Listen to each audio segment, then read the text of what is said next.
Cork here in Hawthorne, giving the crew a heads up that we have confirmation the nose cone is deploying. So again, that nose cone is going to open up a little bit more than 90 degrees, goes up to about, I think, 105 degrees, and that's going to expose the actual docking ring and the hatch that they're going to be going through once they attach to the International Space Station, and also 4 of those Draco thrusters, we call them the forward bulkhead thrusters, that are going to be used for these major phase burns or firings of those thrusters to actually raise their orbit gradually over the coming hours.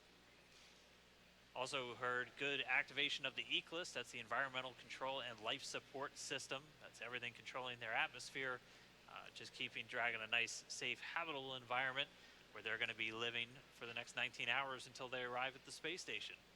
Right, exactly. And Falcon 9's job may be done for today, but the mission is not over. Crew Dragon's job is not done. As you can see, Bob and Doug are still inside Crew Dragon, making their way. It will be a 19-hour trip to the International Space Station before they dock tomorrow morning.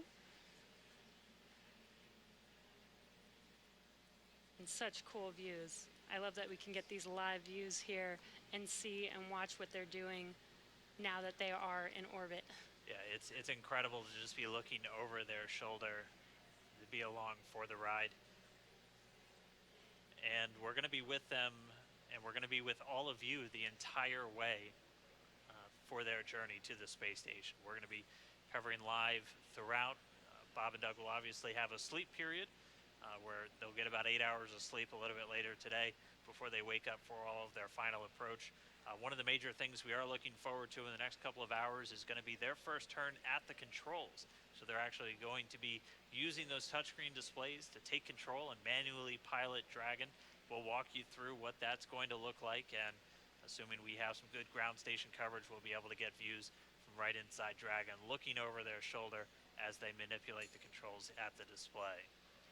But I mean, we had a smooth ride uphill, both stages of the Falcon 9 doing their job, placing Bob and Doug in orbit.